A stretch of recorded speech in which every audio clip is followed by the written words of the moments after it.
here in the perimeter, there are no stars. Out here, we is stoned, immaculate. Hello and welcome. This is the C86 show. I'm David Eastaugh. As you know, we love a special guest. This week, it's going to be the turn of the writer and journalist John L. Williams, who I spoke to very recently to find out more about life, love, poetry and all that other groovy stuff. He has just written a book that's just come out in paperback titled Heatwave, the Summer of 1976, Britain at Boiling Point. Available from all good bookshops and also online. So this is the interview with John, talking about the publication. So after several minutes of interesting but casual chat, we get down to the exciting subject of the early formative years. John, it's over to you. Yeah, our first group I really liked were Wizard, I think. Right. And from there I went to, I quite liked Bowie, but I was just of an age where I thought Cockney Rebel were more exciting than David Bowie. Right. Which is, I think everyone who really liked Cockney Rebel is within about 6 months of my age, essentially. Yes. So how old were you in 1976 then, this kind of iconic year? Well, I turned 15 in May of 76. Right. Yeah, I moved on a bit by then. I remember me and my best friend had birthdays around about the same time, and in May, and we were both debating what record. We had like a $5 each that we were going to spend on an album, and spent some time deciding what to get. He went for Thin Lizzy's Jailbreak, which was a classic, really solid choice for a 15-year-old. I was already a sort of apprentice smartass, so I went for Steely Dan's The Royal Scam, which I understood practically nothing of, but I'd certainly read in the music papers that it was meant to be good. So yes, well, Steely Dan, that's an interesting one. I had a brother who was 7 years older than me. He was very into prog rock, and I used to sneak into his room and listen to these rather peculiar records, not having a clue about any of the cultural context of them or much about them at all, but just found them fascinating. The gatefold sleeves by Roger Dean and these kind of rather overly long songs. But then he also had Black Sabbath and Deep Purple records in there, which again I found fascinating. But Top of the Pops on a Thursday and the charts on a Sunday were kind of absolutely essential listening, really, the sort of the pop charts. So when you got to 16 then, did you leave school at that stage, or did you stay on for A levels? Well, I ended up I did my O levels at 15 in 76, and I did my A levels at 17 in 78, and left school then, and then went up to London as fast as I could, and ended up getting a job in a library for a bit, and then this, that, and the other for some years. Yes. God, well, so then sort of fast forward into doing the book, was this something that was kind of on your radar, thinking, yes, that's the 50th anniversary, I'm going to tie that in quite beautifully? Well, I think what it was, I don't know, I think it's like 4 years ago, we had a long, hot summer, and people, lots of people saying, oh, it's the hottest one since 76, and all anyone would say about the 76 one was, Ladybirds and Melting Tarmac and Fun, yes. yeah, and I thought, well, let's have let's have a little look at what else went on that summer. And the more I looked at it, the more I thought, God, what a fascinating time. I guess the one lens that I used to look at it was the punk rock thing. That this was the summer when punk rock started to come into the popular consciousness, particularly if you were a 15-year-old boy who read the music papers from cover to back page. Yes, you said The Enemy and Sounds were your go-to publications. You read every word of those publications, weeklies at that stage. So you must have had quite an appetite for music at that stage. Yeah, no, I was obsessed with it, and I really hated everything about school. And I felt, like a lot of people, that there was a real refuge in this world of music. And the advent of punk was just exciting because, I mean, I don't have any older brothers, but older kids at school, friends' older brothers, all like Genesis and Yes and this kind of thing. Classics, yes. And we wanted something, of my own. Really, you'd sort of glimpsed it in, glam rock, but that really was for kids. You're not going to stay listening to Sweet forever. No. So we were absolutely, ready for something new, and you read about this thing called punk rock, and what was kind of exciting at first was nobody actually knew what it sounded like. Hardly anyone actually seen the Sex Pistols. You just read about them, and they sounded incredible, and you could just imagine how amazingly different and iconoclastic their music was going to be. In fact, when I finally got to hear the Sex Pistols when Anarchy in the UK came out at the end of the year, my first reaction was slightly disappointed. Oh, it sort of sounds like a sort of souped up Mop the Hoople or something. It's Yes. just, it's just a rock band, really. Whereas in your imagination, it's something that was like beyond being a rock band. And that's, Yes. Well, yeah, because I was a bit, I'm probably 3 years younger than you. So yeah, I mean, so I was just too young for punk, and also coming from the rural countryside of East Anglia, we were very culturally backward. I mean, it was all again, it was kind of heavy metal. It would have been Status Quo, Thin Lizzy, Black Sabbath, those sort of yeah, bands. Boys on mopeds and motorbikes with their leather jackets and denim, so it was very tribal. And so punk was just like, it was just beyond it. Looking back on it, it's quite interesting how conservative heavy metal was, and punk would have just been too chaotic, even though on one level you'd have thought they would have got it, but they didn't. Well, it took a while, I guess. I mean, because punk was, it was very niche at first, and yeah, like you say, I mean, everyone, Status Quo was the absolute default. If you were a boy my age, you got a denim jacket and you love Quo. I saw Quo in the summer of '76, in fact, in playing an outdoor show at Cardiff Castle, and I was really disposed to hate them, but actually, once you're once you're there and they're just hitting riff after riff after riff, it's kind of irresistible. And I could only half admit it to myself, but and like a year later, I saw the Ramones, and they were like riff, riff, riff, riff, riff, and it was just the best thing I've ever been. Most fun ever. Right. So you totally embraced the punk rock period, didn't you? But You were, but you looking were, back at Status Quo, actually the difference between Status Quo and the Ramones isn't really all that much, frankly. no, I guess not at all. I always thought, yes, the Sex Pistols. Okay, it was that thing of like occasionally knowing that something existed, but not having any access to listening to something Mm, was kind of the main frustration. Reading something in the music papers about this album, and you thought, well, how do I get to hear it? I can't, and sometimes having to take a punt because it was the record or single of the week.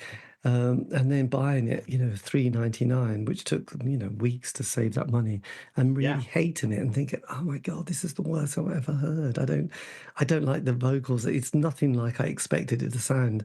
So not even being able to have that little glimpse of something was quite tricky, actually. And record shops didn't always stock things, as well. You wouldn't be able to, when you wanted to find one of those classic albums that you might have read about on one of those lists or books, you just thought, well, how do you get to sort of find these records? So it was a lot of hunting in record libraries and secondhand shops, which was, all part of the cultural experience, really, wasn't it?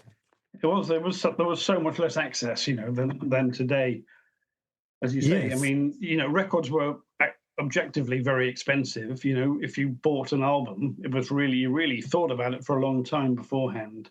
Yes. And I was and the going to only say, places you would hear music that wasn't chart music was John Peel, who was only on for like an hour, sort of like 5 days a week. So so his influence was extraordinary.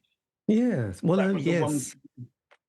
He was Yeah, my go-to. He was my go-to person in the 80s, and then yeah, into the next decade as well. So, and I still I completely miss him because he was always one of those people you kind of could vaguely trust that he would play something within that show which was worth really not just worth listening to, but you wanted to sort of then explore that a bit more. But other things you thought, yes, Napalm Death, that's all very good. I love the Bundy Boys, early rap, reggae, dub reggae, it was all there. But yes, it felt like an education as well as enjoyment, and sometimes, hard work. So that's John Peel for you, really, isn't it? So yeah, so coming back to the book, which I think is kind of amazing. So you start in May, don't you? So when you started to sort of think about it, did you did you think, let's just give it a bit more of a broad sense of this iconic summer, which probably only lasted, was it July and August? It Well, break. the well, in a way, there's two elements to the summer of '76. One is, I mean, is the drought, which really started even before the summer, and it stayed almost everywhere, really dry all the way up to the beginning of September. So the drought, the country looked extraordinary. There was no green grass; everything was brown, and so that lasted all the way through. The actual heat wave, if you like, the really hot period was really like about 15 days at the end of June, beginning of July, when the temperature stayed over like 32 degrees, every day. So that bit was kind of relentless heat. The rest of the time, it sort of dipped up and down a bit, really, depending a bit where you were in the country. But the fact it didn't rain meant you had the sense of being in the heat wave, even on the cooler days, I suppose. Yes. So it's kind of, because it was kind of fascinating, because obviously it's, anything with to do with the past is like nostalgic, and it gets, oh, these were the good old days, which always makes you feel a little bit sort of like you're going to, I don't know, vomit or something, because you think, I can't remember. People reminisce about the 80s. It's like, I can't remember us getting up and being cheerful. We just moaned a lot and had lots of anxiety. I mean, the music and the soundtrack of the 80s was great, but I can't remember us going to the pub going, oh God, we're going to look back on these times with great fondness. So, I mean, again, so it's kind of interesting, the book, because when because there's a lot in it that I could remember, and a lot in it which was just educational, really. So you start in May at this point, don't you? Is that to sort of give us a bit more of a cultural context of this Yeah, particular summer? yeah, yeah. It's yes, it's kind of running into the summer, and I suppose a big part of the sort of idea of the book was that I was thinking about the media, how punk rock had gone from nowhere to huge across the summer, when really everyone's just lying around in the garden, occasionally chucking a frisbee about. Thinking that's kind of weird that happened in music. I think, well, how about outside of music? Was there anything similar going on? And what I really noticed was how many riots there were across the course of the summer. That that at some point or other, at the very beginning of the summer, you have a big riot in Southall after an Asian kid was stabbed to death in a Yes. racist murder. At the end of the summer, you have the Notting Hill Carnival, where black youth have absolutely had it up to here with being oppressed by the police and kick off in a extremely dramatic way. But along the way, you also get like gay people in Earl's Court rioting because again they're sick of the kind of the police pressure. And on these kind of hot summer nights, people do, the lid does tend to come off. I mean, Yes. sometimes you got just really stupid kind of rioting, which Britain's quite good at. You had kind of Yeah. Hell's Well, Angels burning down Silverstone rail track at some point, just, for the hell of it, really. well, that's right. And also, it was quite interesting because you start in May and it sort of comes back, because there's this strike, isn't there, by the women in a factory at this point, and they hold out for a long time, which is something that I must admit I didn't. I remember lots of strikes during that time, and there was constant sort of bits and pieces, and we had that famous Ted Heath moment a couple of years before where he basically said, cancel Christmas, it's going to be terrible this year, and the 3-day week, and everyone gets a bit nostalgic. But then this kind of strike by the women who really hold out for a very long time, don't they, to sort of for equal pay and sort of, yes, women's rights, basically. Yeah, absolutely. And that was a story, I didn't know anything about. And it struck me that we tend to hear about, certainly you know, on the left, people remember all the glorious failures, the strikes, the miners' strike most famously, but like the Grunwick strike in the late '70s, where people heroically fought for their rights but lost. And then you find this strike by the women who were working at the Trico factory, which made practically all Britain's windscreen wipers at the time. And they went on strike for equal pay at the beginning of the summer in May, and they stayed all the way out till September. And the bosses finally crumbled and gave them equal pay, which was great triumph, and nobody, absolutely no one remembers it at all, really. Yes, and it was incredible. There was like some really ridiculous kind of comments by the management about, well, they can't do that, or yes, I thought it was quite a while ago when I've read that bit, but just like, oh no, if they was this things about, well, if they walk across there, they might distract men or something. It was kind Yeah, of yeah. There was a factory. Yes, if they walked across a certain gangplank, then men might see that, might look up and under their skirts, and so therefore that proves that women can't do the same equal work as men. Um, yes, it was they're it like, was kind of it was kind of an right. eye. Because in a way, when I sort of started reading through it, I thought, oh, this will be quite a nice jolly. And then the first couple of chapters, there was that one, and then this sort of horrendous one about something rotten in the state of Yorkshire, where there'd been an absolute. I mean, I'd sort of, yes, all these kind of awful murders and rapes that suddenly make you think, oh, blimey, this is getting quite serious as a book actually. And then the fact that the police were so incompetent, they imprison a person who shouldn't have been there, and he spends most of his life in prison, and his mother also dies of a broken heart. So again, it's kind of yes, Oh, it's a terrible story, that one. But it does, it's interesting, like having written this book coming out, you get like, kind of Facebook groups, which are all, we remember the summer of 1976, and it's absolutely everything. People are just saying how great it all was, and on, in some instances, how much better Britain was back in those days, not like now, nudge, nudge. And you actually look at what was going on back then, and really, these were not the good old days. Britain, the levels of sexism, racism, homophobia are through the roof. The level of just everyday violence was extraordinary in Britain back then.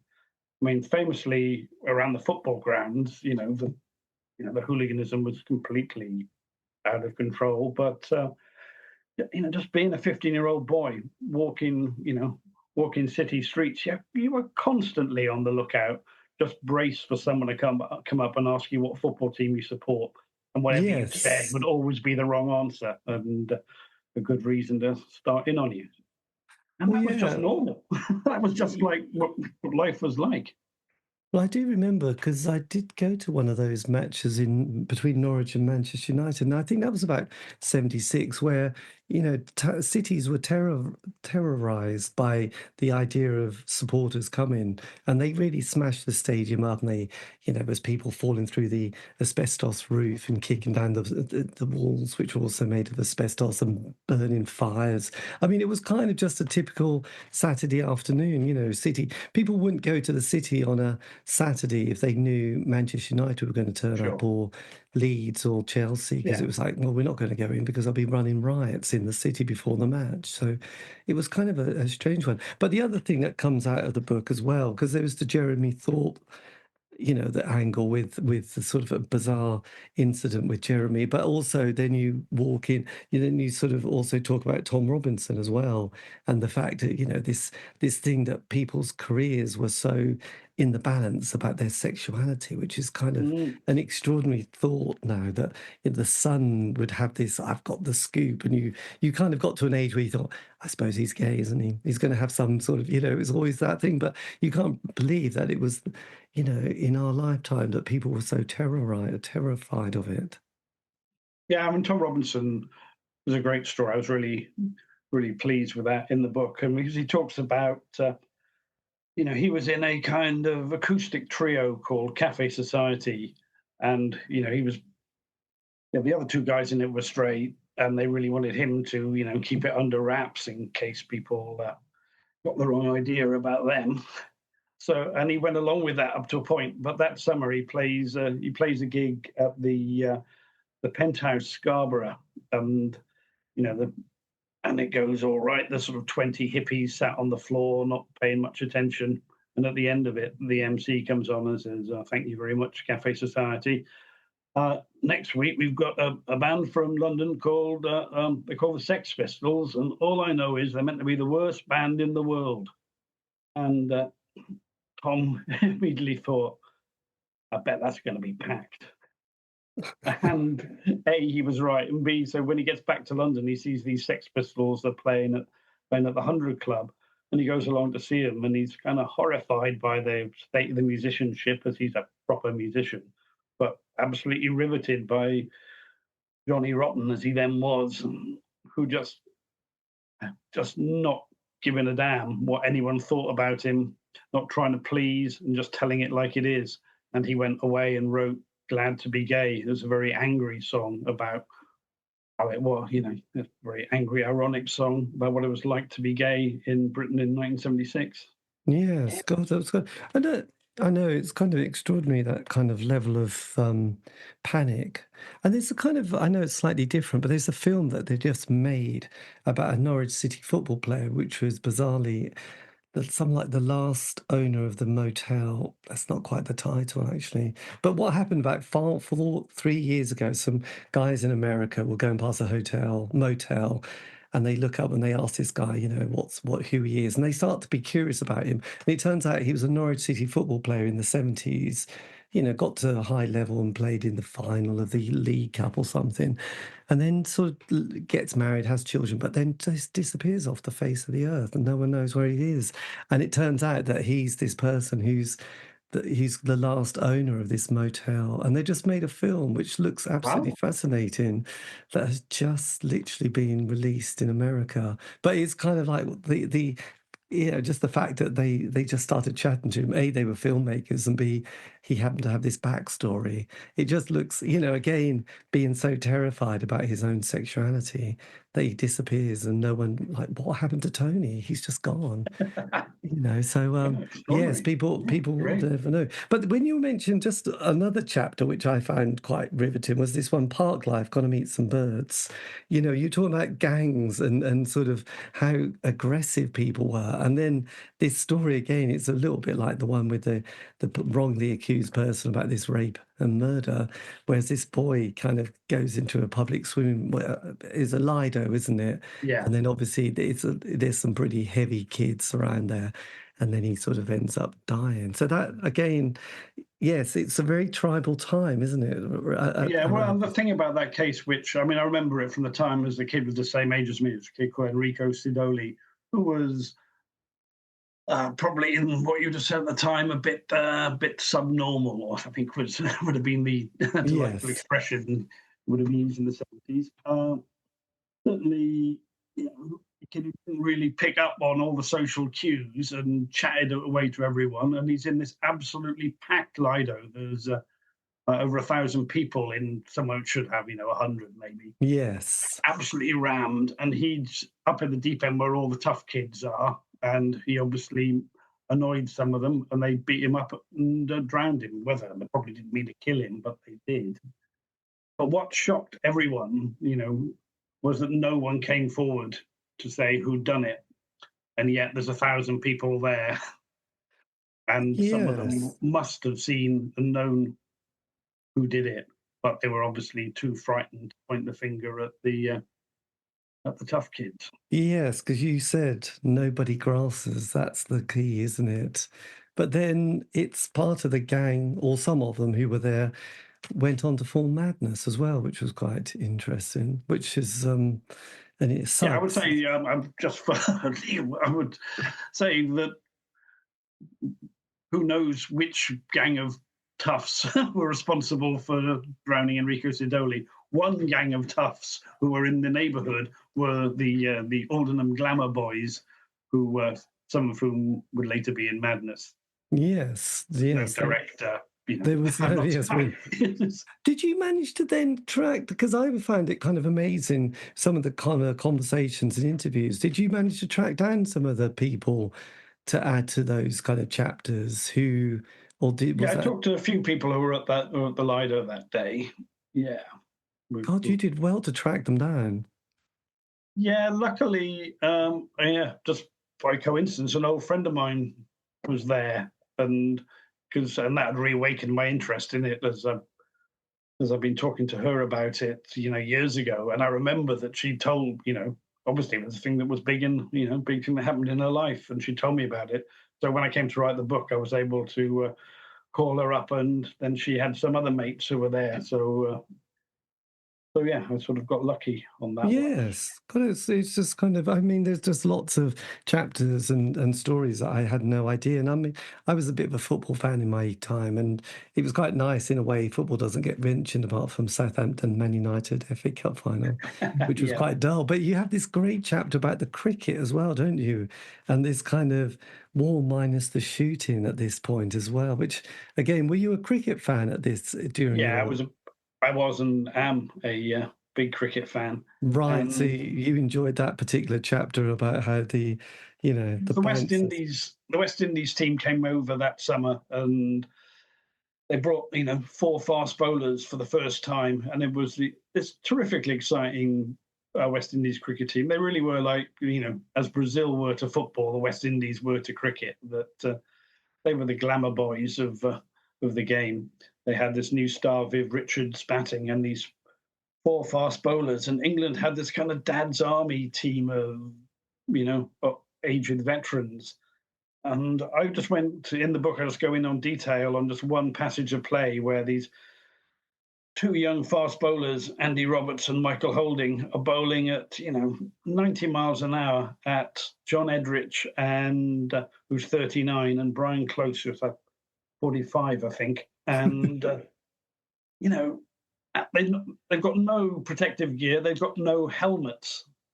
The light is dodgy. The pitch is really unreliable on bounce. And and the West Indies are bowling at their heads basically at 90 miles an hour. And you just think, at the time, I just thought, whoa, this is thrillingly exciting. And I really, just love the West Indies team. Thought, yeah, knock these old gits over. Come on. Now I think, as I'm older myself, I think, wow, the bravery of those guys to go out there and face that, Yes, no padding, no helmets. Yeah. Brian Clough, I know. I was kind of, again, it was, not a subject. But then, because one of the artists that I kind of grew up loving and listening to, especially the 70s and 80s work, is Joan Armatrading. So that again, it was kind of a happy surprise to find a whole section about Joan in the book. Was that somebody that you'd also enjoyed, or was it just was it her kind of, because again, it's a lot to do with the fact that she's black, she's potentially, there's always the thing about her sexuality, but then she wrote these amazing songs. Yeah, no, I thought that was a really cheerful story. Really, when I realised, I read through all the music papers, from the summer, and realised that the big album of the summer, certainly critically, was the third Joan Armatrading album, the one with Love and Affection on it, her real breakthrough. Yes. And, it was, given all the racism and homophobia and so forth that, occur elsewhere in the book, it's really cheering to say, but look, also, people were really happy to welcome this kind of, gay, black, working class Brummie with a mix of soul and jazz and folk. And what an extraordinary story it was. How come she became this star? And it was great, actually, when I talked to her record label boss, Derek Green of A&M, said, no, she was really, I said, yes, she was absolutely impossible. It was really unclear whether she even wanted to be a star. And he really had to, but he was just so knocked out by her raw talent that the fact that she was completely, unwilling to play the stardom game, he still invested hugely in her. And, and his belief was vindicated because the record's amazing. I mean, it's a record that still sounds brilliant if you hear it today. Yeah. And it was great to see that, the record business then was less corporate. And, one executive could say, right, we're going to put everything in on this act. You feel like these days, she would be kind of, molded and molded and molded. And it's like, right, okay, which market are we going to aim Joan Armatrading at? Are we going to make her into an Adele, or are we going to make her, go R&B? What are we going to do? Whereas Joan Armatrading was just left to be herself, and which was really, really cheering story, I thought. Because there was the first couple of albums, so it was like was it Show Some Emotion? Me, Myself, I Walk Under Ladders from memory, which were the ones that I really liked. And then I did get Yeah.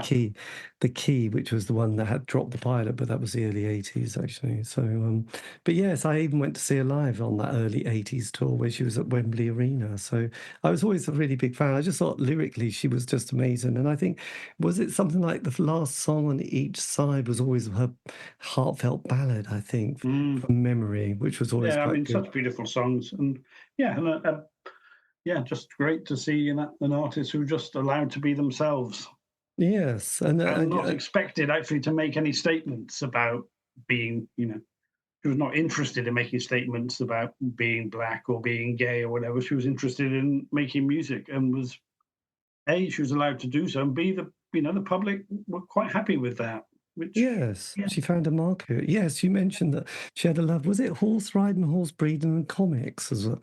That was her sort of yeah, her she, specialist yeah, subject was yeah, yeah. these kind of yeah. But it was kind of interesting. I did an interview with her a few years ago, and I knew it was going to be a little bit tricky, but she was fine. It was all quite nice, and yes, I always found her lyrics, and I sort of like romantic melancholia. I think that's my two favorite emotions in life. So it's kind of Yeah, well, she's she can do that. yes. So so then I know I'm just going through the book because it's kind of amazing. There was like you had the big piece on teachers as well. The sort of because this was a period where I had been originally went to a modern school, and then one day the headmaster said we were a high school, but actually we were just literally just fodder to work in factories. Really, I mean, there were CSCs, but most kids would leave before the CSCs even were mentioned, and most people just went into the factory. So it's kind of an interesting change kind of educationally as well. O levels and higher education were just something that careers teacher didn't even bother with. Yeah, no, I was really interested in this story. It's about a primary school in London, uh, which really, became I mean, it's a sort of hippie-ish, I suppose, idea of becoming a kind of free school and giving a lot more choice to the kids and allowing them to choose what activities they do in the afternoons, and absolutely kind of, do away with the relentless curriculum. And it became a kind of cause celeb for education, really. That a teacher who'd come into the school from teaching in a private school really objected to all of this, really clashed, and she got some support, particularly from a nearby head teacher called Rhodes Boyson, who would go on to be education secretary under Margaret Thatcher, and it really ignited a whole backlash against a kind of child-centered, post-hippie free school idea of education, and really, and it's the beginning of the period which would end with the national curriculum, where basically the power is taken away from the teachers to decide how they want to teach, and is moved around to telling teachers this is what you've got to teach. And Yes, yes, and it was just really interesting to see that this was really played out in one little primary school in Islington, and yeah. Because in this area there was a place called Summerhill where the yeah, kids would dictate and yeah, vote, and they would have a whole load of assemblies. And mm, being sort of a slight hippie background, there's an awful lot of meetings and voting and talking sticks. I mean, it gets quite obscene, not obscene, just obsessive, really. It gets to a point where nothing happens because everyone's just stuck in trying to have general consensus. And that kind of never really works after a while because people come to things in with so many different agendas and ideas and sort of personal issues that sort of surface. So you can never sort of move on very much. It's very tricky when in the hippie world at times, but that's life, isn't it? So then, and yeah. then, yes. So on the other bit, obviously, I've always been obsessed with music. It was kind of interesting your bit on the sort of breezing, the summer of soul boys, actually. So this is kind of the height of dance and disco, or is this where was it the real thing, and these kind of nightclubs start to really blossom at this point as well? Yeah, I mean, I think disco was really big in Britain in the mid '70s. I mean, in a way, you had kind of status quo and metal for boys and kind of disco for girls. And yes, I've got two chapters which sort of touch on that. One about the real thing and Bidoo and kind of British pop soul.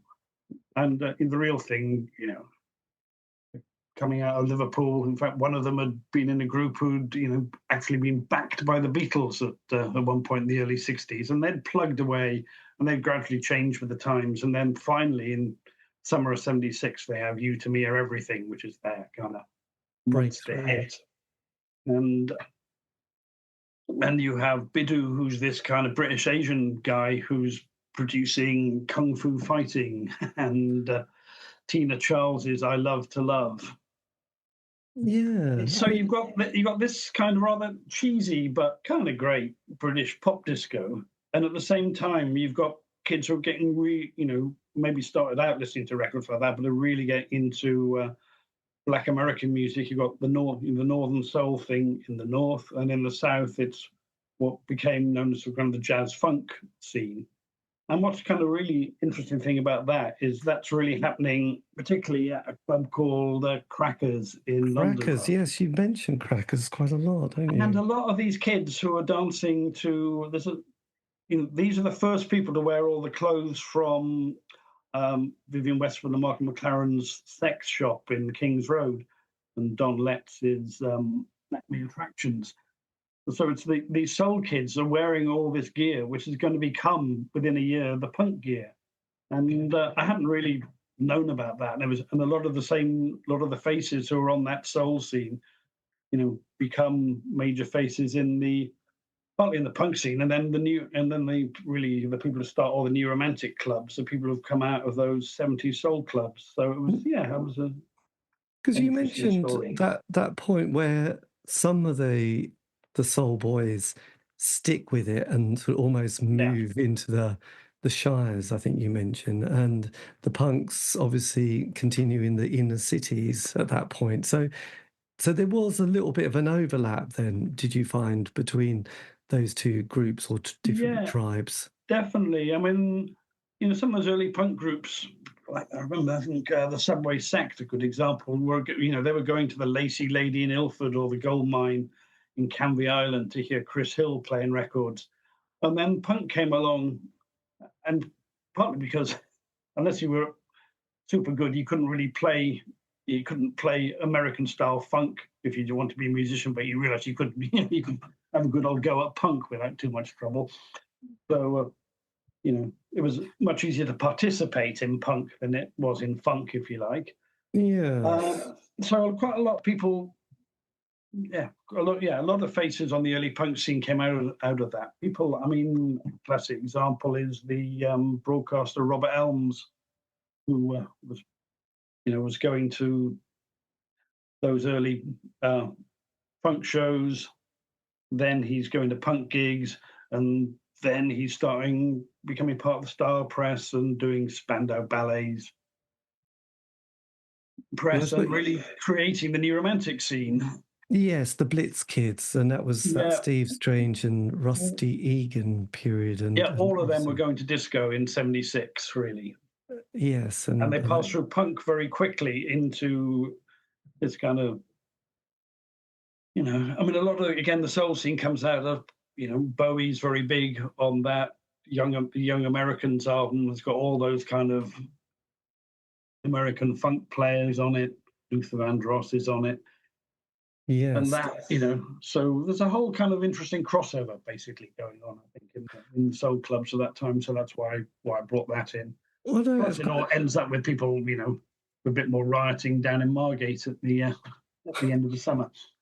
They do love a good riot, don't they? Yes, because on the punk front, I mean, that's kind of a really interesting chapter, especially this kind of connection and some of the you did some great research on the fact that when Morrissey saw this sort of Sex Pistols in Manchester, he wrote a letter, didn't he, to the music press that got published, which you managed to locate. So was that something that you'd always had in the back of your mind, or was that through research and when you were doing the book that you'd found some of those little kind of moments that happened before Morrissey became part of?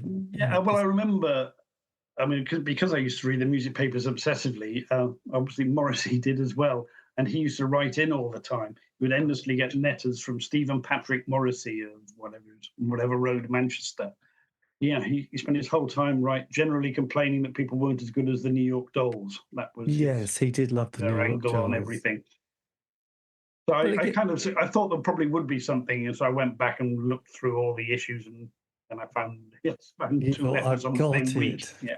Yeah, well, it's kind of interesting how when you talk about the punk period as well, just kind of how violent it was, and how dear old Sid was such a sort of it's quite an unpleasant character, really, sort of beating up Nick Kent, and yes, that incident was. Sid Vicious with a bike chain. That was a classic weapon of the 1970s. Was a bike chain wrapped around you. Yeah, that was Wrapped quite. around your fist, which is a really unpleasant thing to hit somebody with. Because that's that sort of the fact that it was such a small organic little sort of movement, and the fact that it sort of managed to sort of escalate so quickly. I mean, because I think you mentioned Richard Strange and the Doctors of Madness, and there was obviously Dr. Feelgood, so there was a sort of a bit of a punk, not a punk, but more of a pub rock scene, wasn't it? A kind of a bit more, you know, yeah, less polished than, say, the Quo, but sort of had a bit of a different attitude. Because I remember doing an interview with Richard Strange, and he said we were 2 years too early for punk, but everybody in this sort of audience basically became punk rocks and punk rockers, and obviously financially did very well. So it's all about timing, really, isn't it? At that stage. Yeah, absolutely. I'm sure he's right. Yeah, 2 years later they'd have been huge, but yeah, those are the breaks, I guess. They are the breaks. Because then you mentioned dear old David Bowie and his moment when he comes back from Berlin, slightly coked out of his mind, and sort of in the back of, standing in the back of a kind of limousine, waving in a slightly provocative way, but also dressed in a way which is, yes, a bit dubious. But then the famous Eric Clapton moment where, yes, he with Bowie, it's a little bit of a grey area, isn't it? But with Eric, there's no shade of grey, is there? It's quite blatantly racist. Yes, I mean, it's absolutely extraordinary, really. I mean, the the defence is I was drunk, which yeah, but most of us manage not to be racist when we get drunk. Really, it's quite. I mean, I was quite pleased on that one, that I realised that Marcy Levy was the backing vocalist at that time. She then became, as Marcella Detroit, half of Yes. Shakespeare's sister. So I got hold of her and asked her, how she felt about it, and she basically said, "Well, he was extremely drunk, and I had really no idea what he was going on about because I didn't know who Enoch Powell was." But yeah, Yes. But it was also but not. one of the funny things about it is there were two reviews of that. One of them is in Sounds, which says, it details, Clapton railing about I won't use the word, but the offensively referred to black people who, you know, who Enoch Powell was right about, and they should get out of our country, which caused widespread and, absolutely justified offence. But the other review was in, I think, the Birmingham newspaper, and it didn't mention it at all. It just said, Eric Clapton, great as ever, really. You think, blimey, I wonder whether the reporter actually was at the gig at all, frankly. Yes, I would have guessed that probably was the case. He wasn't because, or she wasn't because, it sounded like he was very off form. And did you say, and also you found that Van Morrison was doing most of the vocals on that occasion? Yeah, they as brought well? Van Morrison on. Yes, but it was kind of also the fact that where he did that performance, it was only just down the road where Enoch Powell did his famous Exactly. Rivers of Blood. So Yeah, and also, just to make matters worse, after there was a bit of a furore in the music press, Eric Clapton then sends in a letter to Sounds saying, "Yeah, I was really drunk. Anyway, I think Enoch Powell might be the man we need." It's a Great. bit, Thanks, Eric. yes, it's a bit of a Rod Stewart moment, isn't it? Yeah, well, Rod Stewart was, was frankly no better, really, but he's, Yes, poor old yes. Rod. Yes, he's not over. But the interesting thing, what this is where rock against racism is started to be the idea. So who was the God, you mention it in the book, don't you? Who's the person who's motivated to step up and think, right, we've got to do something about this? Yeah, there was I mean, obviously a bunch of mates got together, talked about it and said, this is outrageous, and said, right, we're going to let's try and form something we'll call it Rock Against Racism. And they wrote a letter to all the newspapers. The main guy was a guy called Red Saunders, I think that's right. Yes, that's it. And again, to show the power of the music press back then, the papers were selling something like 1 million copies a week between them. And so just this single letter, they had an absolute avalanche. People writing and say, "Yes, we'll support that." And within a year or so, you've got 100,000 people going to a Rock Against Racism rally, headlined by the Clash. So from little racist acorns, something really positive grew. Yes, because I suppose it's like, I guess when people look back to this period, it will look quite bonkers, but then some people will say, oh, it was like the good old days, were the glory days, weren't they? Because again, there's the other thing that you also mention is the dreaded Confessions films as well, which was kind of another part of the cultural landscape at that stage, isn't it? With dear old, was it Robin Askwith? Robin Askwith, yeah. I mean, I think this is the absolute nadir of the British film industry.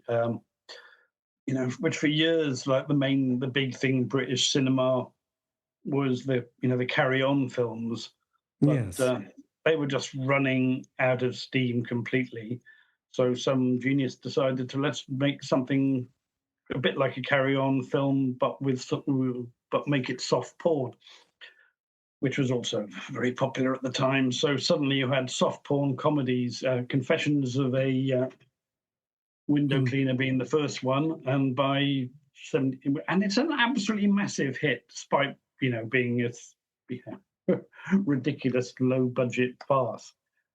Robin Asquith, to be fair to him, he's basically sort of a gormless Mick Jagger. Does a great job of carrying this absolute nonsense through. But yes, this is where British cinema had got to, kind of, witless comedy with, guys running around with their trousers falling down and women running around with their breasts hanging out, and that's it, frankly. That's it. I mean, yes, because in those, days, porn was kind of like Mayfair Playboy, Titbits, wasn't it? Was the other. I mean, and then was the Emmanuel films. And obviously, I was only 12 at the time. So, it was just things that you vaguely might have caught in the corner of your eye, newsagents. But apart from that, there was not much access to anything other than the odd sort of, I don't know. Yes, Carry On Camping had a moment, didn't it?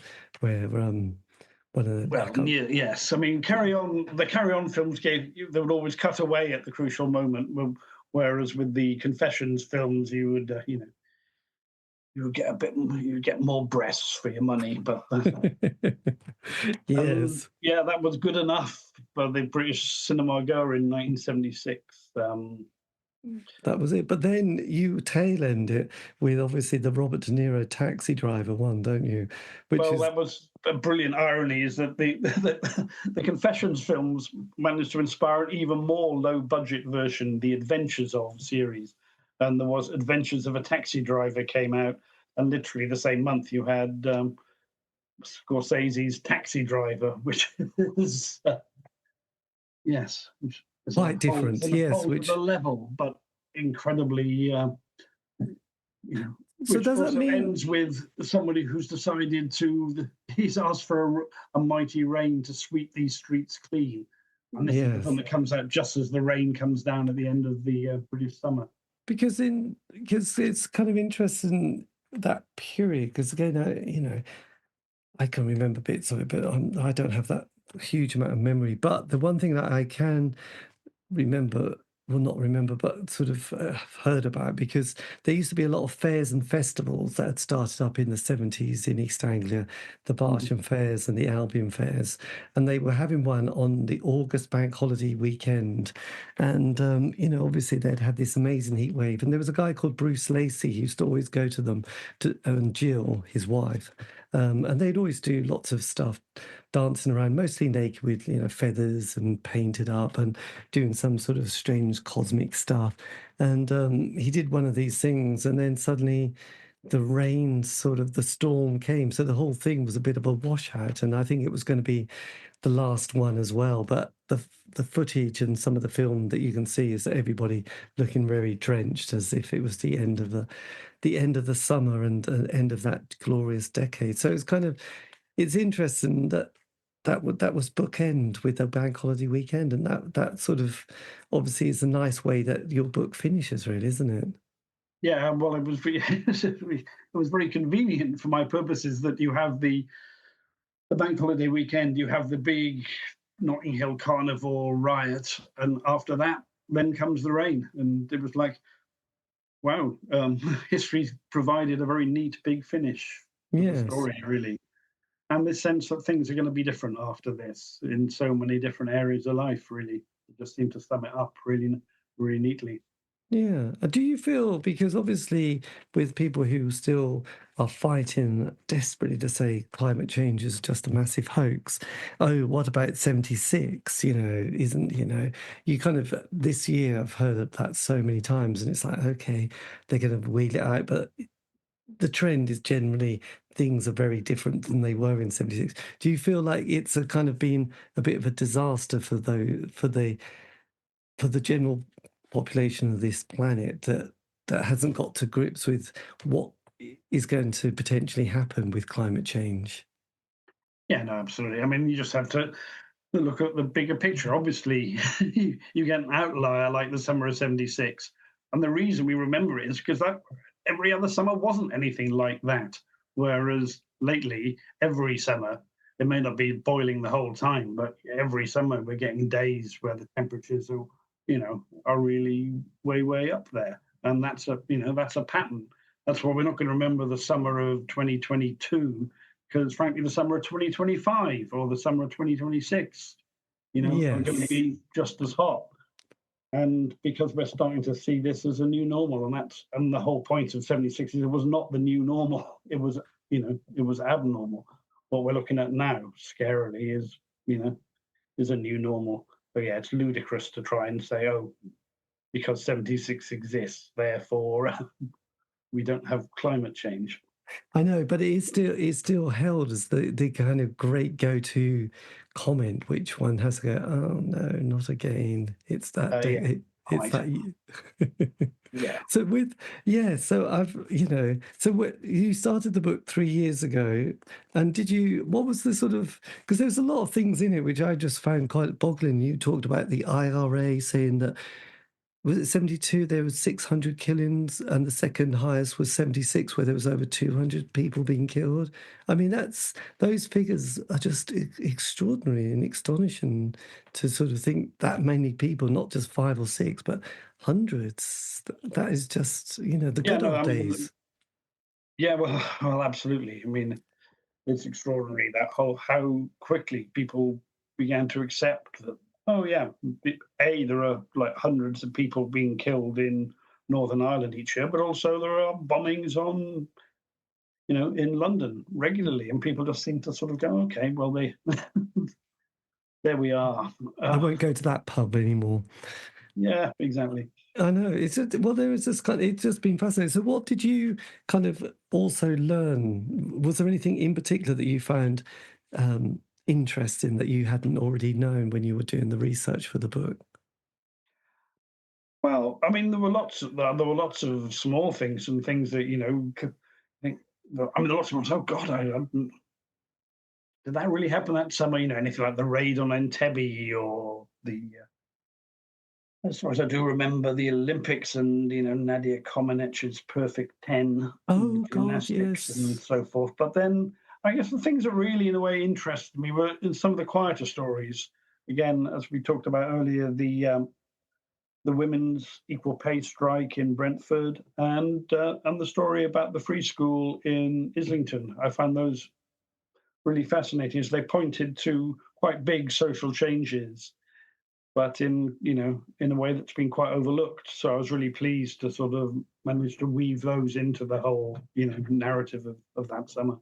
Yes, it is. It is kind of interesting. I mean, on that point that I made slightly earlier about the East Anglian Barsham fairs, mostly they were run by people who'd been to university mostly and had sort of got this idea from the 60s and thought, oh, let's put on these medieval fairs and festivals, and it'll be no electricity. There'll be lots of folk music and people playing lutes and sort of jesters and theatre companies. So it's very creative.